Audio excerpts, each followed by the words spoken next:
Go! Pangangalap ng datos, Impormasyon at sanggunian. Cloudy, saan ba tayo pwedeng kumuha ng mga impormasyon? Cloudy. Nika, saan ba tayo pwedeng kumuha ng impormasyon? Roda, saan tayo pwedeng kumuha ng impormasyon? Penguin, saan ba tayo pwedeng kumuha ng impormasyon? Saan?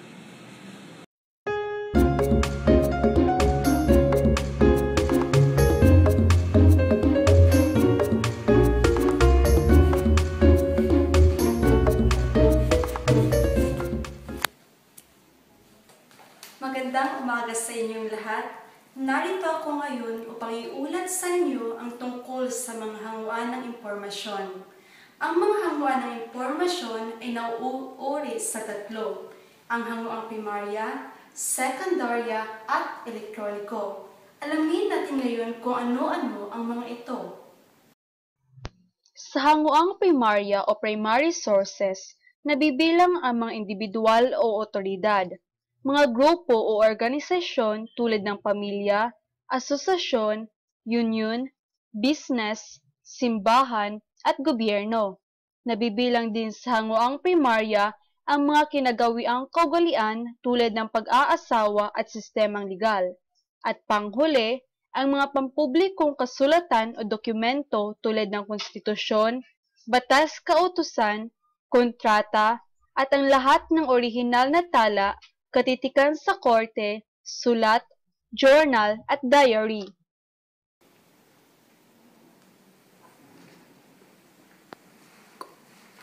Ngayon ay alam na natin kung ano-ano ang mga hanguang primarya o primary sources. Ngayon naman ay dumako tayo sa mga hanguang sekundarya o secondary sources. Ano-ano ba ang mga ito? Ito ang mga aklat tulad ng diksyonaryo, encyclopedia, yearbook, almanak, at atlas. Nabibilang din dito ang mga nalathalang artikulo sa journal, magazine, pahayagan, at newsletter.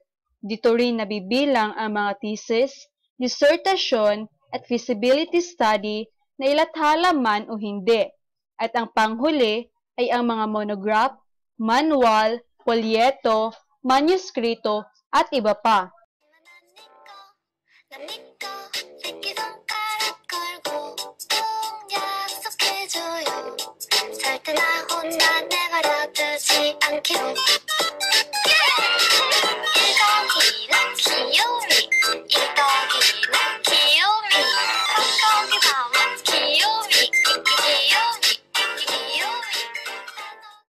Ngayon ay alam na natin kung ano ang hanguang primarya at hanguang sekundarya.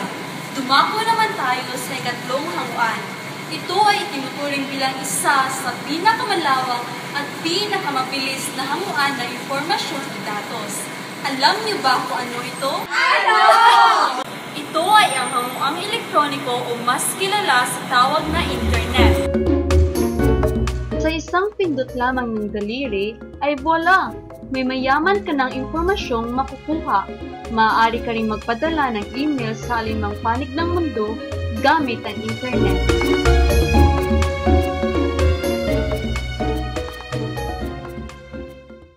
Dahil alam nating malaki ang tulong nito sa pananaliksik, nararapat lamang nating alamin kung tama o wasto ang paggamit natin dito. Narito ang ilang mga payo hinggil sa bagay na ito. Una, alamin kung anong uri ng website ang iyong tinitingnan. Ang webpage Uniform Resource Locators o URLs na nagtatapos sa .edu ay mula sa institusyon ng edukasyon o akademiko. Ang .org naman ay nangangahulugang mula sa isang organisasyon at ang .com ay mula sa komersyo o business. Ang .gov naman ay nangangahulugang mula sa institusyon o sangay ng pamahalaan. Pangalawa, alamin kung sino ang may akda. Maaaring ma-verify ang mga impormasyon hinggil sa pagkatao ng may akda sa pamamagitan ng mga credentials at kwalifikasyon na kadalasan ay kalakip sa kanilang akda. Kung wala nito, mahirap paniwalaan ang akda. Pangatlo, alamin ang layunin ng may akda kung bakit naglunsad o naglabas ng website. Nais bang magbahagi ng impormasyon o magbenta lamang ng produkto? Pang-apat, alamin kung paano inilahad ang impormasyon. Alamin kung pang-advertising o opinion lamang ang text 2. Alamin din kung may bias at prejudice ang text 2. Pang-5, alamin kung makatotohanan ba ang text 2. Alamin kung opisyal o documented ang text 2. Maaaring iugnay ang website sa iba pang website nang sa gayoy malaman kung wasto o hindi ang text 2. Pang-6, alamin kung ang impormasyon ay napapanahon. Marapat na nakalagay ang petsa ng pinakahuling ribisyon ng akda nang sa gayoy malaman kung ang akda ay bago o hindi.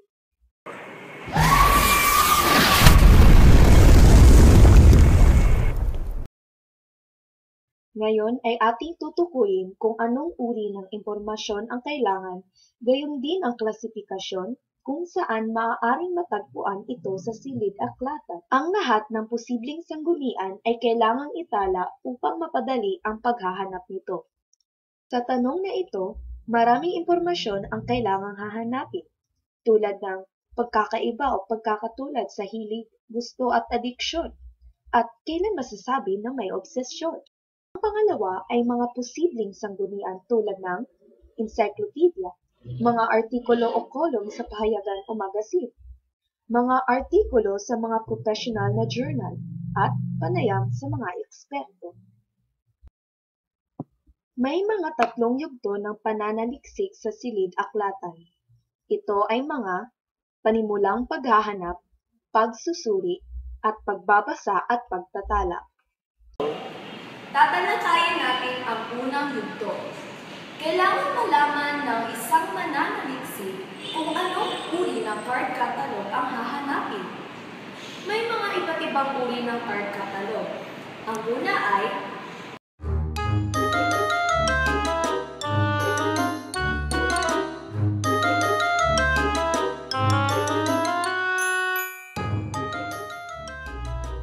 Card ng paksa o subject card. Ito ang dapat hanapin ng mananaliksik kung malinaw pa lamang sa kanya ang paksang tatalakayin. Nangunguna sa entry ang mismong paksa na ito. Card ng author o author card. Ito ang kailangang tingnan kung ang mananaliksik ay agad naisip ang author sa kanyang paksa. Ang pangalan ng author ang nangunguna dito. Card ng pamagat o title card. Ang paghahanap sa katalog na ito ay makapagpapadali ng pag-alam kung ang mga aklat na nasa kanyang listahan ay available sa aklatan. Mangyayari pa sa card na ito, ang unang entry ang pamagat ng libro. ikalawang yugto. Dito isinasagawa ang pagsusuri ng mga nakuhang impormasyon. Dito na tayo gumagamit ng browsing, skimming at scanning sa mga aklat at iba pang mga sanggunian.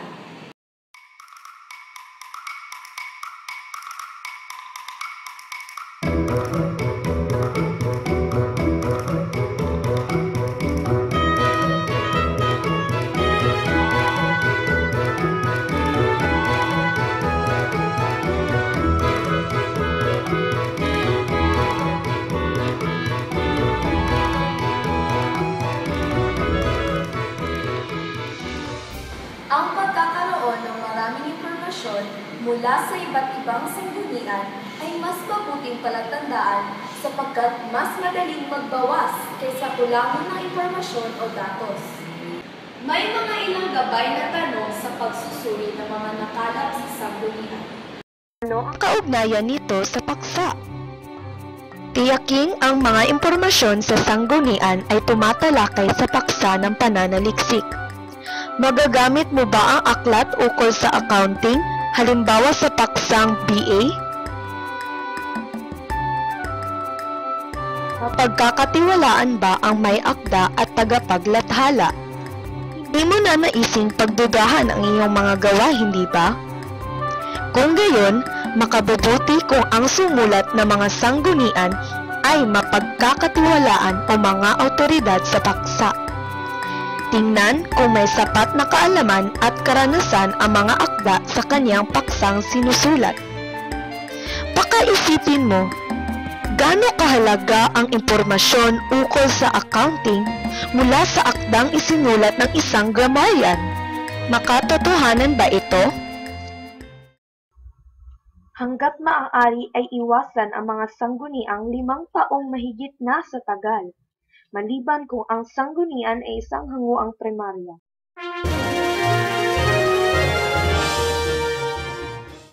Pagtatala ng mga impormasyon o datos. Narito ang ilang mga bagay na dapat tandaan sa pagtatala. Sa pagtatala ng mga datos, maaaring gumamit ng card o index card sa kanilang iba't ibang sukat. Maaaring 3x5, 4x6, at 5x6. At kung maaari, gumamit lamang ng isang sukat ng cards kung saan kakomportable.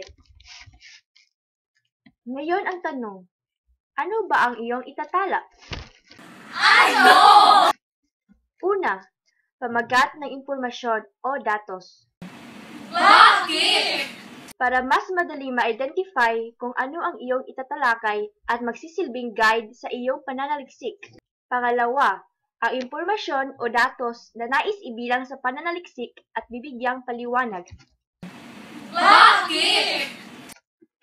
Siyempre, kailangan nating itala ito dahil ito yata ang ating hinahanap. Pangatlo, ang may akda o mga may akda. Bakit? Ito ay para mapatunayan sa kanila na ang datos ay hindi isang kuro-kuro lamang kundi galing sa mga ekspertong higit na nakakaalam. Pang-apat, ang pamagat ng aklat, magasin o kung saan kinuha ang impormasyon kasama ang pahina kung saan nakuha ito. Bakit? Katulad ng may akda, ito din ay mahalaga upang malaman nila na ang datos ay galing sa angkop na sources na makapagbibigay ng pinakaangkop na impormasyon at para ma-verify nila kung totoo ba ito. May dalawang paraan ng pagtatala nito. Una, tuwirang sipi. Ito ay eksakto o kompletong pagsisipi ng bahagi ng orihinal na teksto. Pangalawa, pagbuod. Ito ay magagawa sa pamamagitan ng iyong sariling pananalita, batay sa iyong naintindihan. Excuse me po, ano po bang pangalan niyo? Sir? Sir? Sir? Sir, ano po bang pangalan niyo? Bakit hindi kayo sumasagot? Saan ka nakatingin? Bakit ka nakatingin sa... Ang pag-i-interview. Ang susunod kong tatalakayin ay ang interview. Ang kahulugan, layunin at kahalagahan nito. Ang pag-i-interview ay ang pagkuha ng impormasyon ng harap-harapang pakikipag-usap. Ang interview ay isang uri ng pasalitang diskurso ng 2 tao o isang pangkat at individual upang makakuha ng mga datos na iyong gagamitin. Ito ay kailangang may interviewer at syempre ang interviewee. Ang pag-i-interview ay maaaring may petsa, araw o oras na itinagda para sa interview. May 4 na uri ang pag-i-interview. Una, isahan o individual.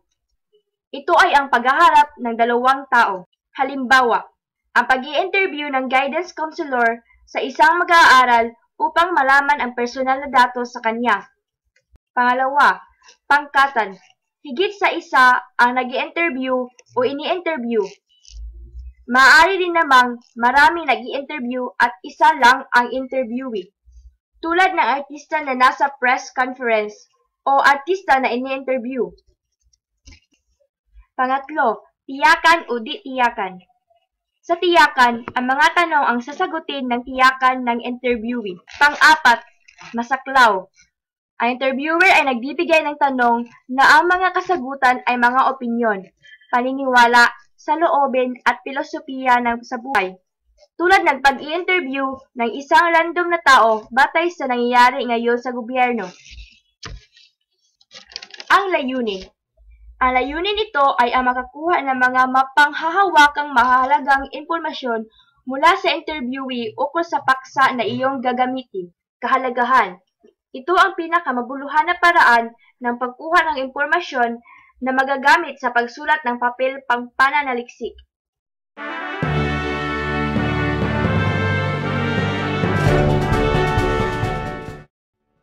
Bago mag-interview.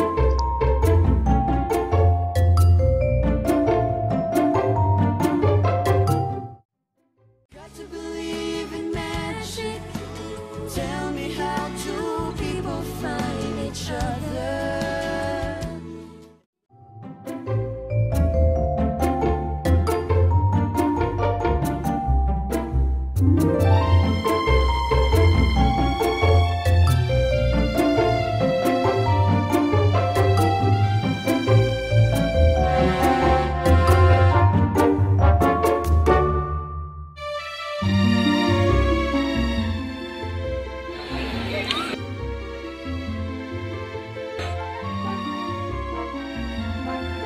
I really love it. And, you know,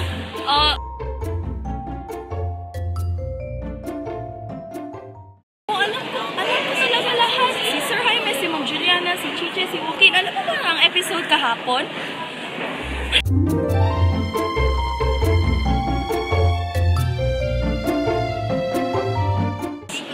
Yes, definitely yes. Basta G2B lang ha. Okay mo na ako kayo. Available na available ako. Chiche!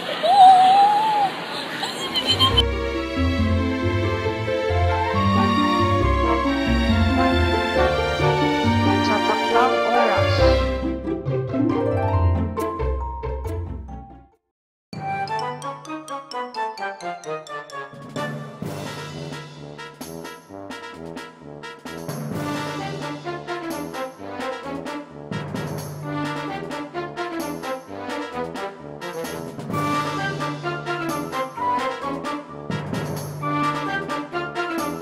Sa oras ng pag-uusap.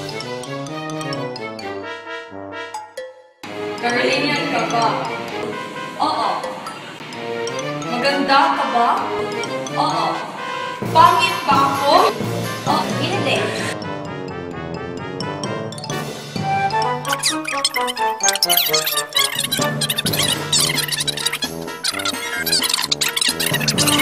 Pagkatapos ng pag-uusap.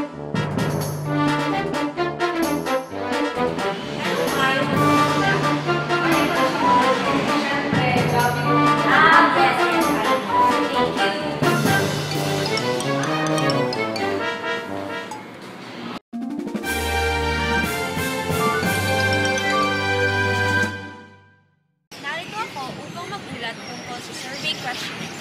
Ang survey ay isang malawakang paraan ng pagkuha ng mga datos o impormasyon sa isang deskriptibong pananaliksik. Ito ay isinasagawa sa pamamagitan ng pagpapasagot sa mga respondente ng isang questionnaire o sa pamamagitan ng pagtawag sa telepono o personal na pakikipag-usap sa mga tao kaugnay sa pananaliksik. Ang questionnaire ay isang listahan o set ng mga tanong na kaugnay sa pananaliksik. Ito din ang pinakamadali at pinakamabisang instrumento ng survey. Kapag nasagutan ng maayos ang questionnaire, ang mga kasagutan nila ay magbibigay ng mga impormasyong kailangan ng isang pananaliksik.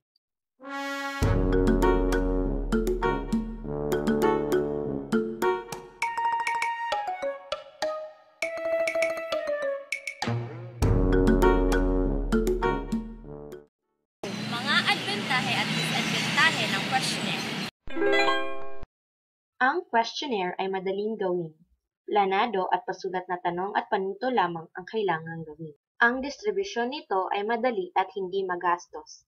Isang bond paper lamang ang questionnaire at madali at hindi magastos ang pagpapa-photocopy nito. Ang mga respondente ay hindi din naman mahirap hanapin, lalong-lalo na't planado at handa na. Ang mga sagot ng respondente ay madaling i-tabulate at malaya. Dahil sa mga nakandang tanong, hindi mahihirapan ang mga mananaliksik na i-tabulate ang mga sagot. Ang mga respondente naman ay malayang isulat at sagutan ang mga katanungan ayon sa kanilang opinyon, paniniwala o karanasan. Maaaring magbigay ng kompedensyal na impormasyon ang mga respondente at accurate na sagot. Ang kanilang mga sagot ay naaayon sa personal at subjektibo na pananaw, kaya ito ay makakatulong sa pangangalap ng mga impormasyong kailangan sa isang pananaliksik. Hindi ito maaaring sagutan ng mga hindi marunong bumasa at sumulat o mga illiterate. Hindi naman natin makakaila na may mga taong illiterate kaya hindi sila mabisang pasagutin sa questionnaire o kaya'y maging respondente. Maaaring makalimutang sagutan o sadyang hindi sagutan ng ilang respondente ang questionnaire. Walang kontrol ang mga mananaliksik sa mga respondente, kaya nga malaya nilang sagutan ang mga tanong. Pero dahil dito, maaari din nila itong hindi sagutan. May mga pagkakataon din na nakakaligtaan nilang sagutan ang ilang item sa questionnaire. Maaring magbigay ng mga maling impormasyon ang respondente, sinasadya man o hindi. Kaugnay sa naunang disadvantahe, maaari ding mali ang kanilang isulat sa questionnaire. Kailangan talaga dito ang kooperasyon ng respondente para masagutan ito ng tama at maayos. Maaring hindi maintindihan ng respondente ang ilang katanungan sa questionnaire. Kailangan dito ang gabay at pagpapaalala ng mga mananaliksik upang bigyang linaw ang ilang item sa questionnaire. Maaring maging napakalimitado ng pagpipili ang sagot ng mga respondente at ang kanyang tunay na sagot ay wala sa pagpipilian, kaya hindi na makapagbibigay ng tamang sagot ang respondente, lalong-lalo na kapag walang espasyong nakalaan para sa mga sagot na wala sa pagpipilian. Mga tagubilin sa paggawa ng questionnaire. Simulan ito sa pagpapakilala sa mananaliksik, layunin at kahalagahan ng matapat at accurate na sagot ng mga respondente, pagpapasalamat, at iba pang makatutulong sa paghikayat sa respondente ng kooperasyon. Tiyaking malinaw ang lahat ng panuto o direksyon. Tiyaking tama ang grammar ng lahat ng pahayag sa questionnaire. Iwasan ang mga may pagkiling na katanungan. Itala ang lahat ng posibleng sagot bilang mga pagpipilian. Tiyaking nauugnay ang lahat ng tanong sa paksa ng pananaliksik. Iayos ang mga tanong sa lohikal na pagkakasunod-sunod. Panatilihing anonymous ang mga respondente. Excuse me po, pwede niyo po bang sagutan ang aming survey questionnaire? Para lang po siya sa aming gagawin ng pananaliksik. What does the penguin say? Maraming salamat sa inyong pakikinig!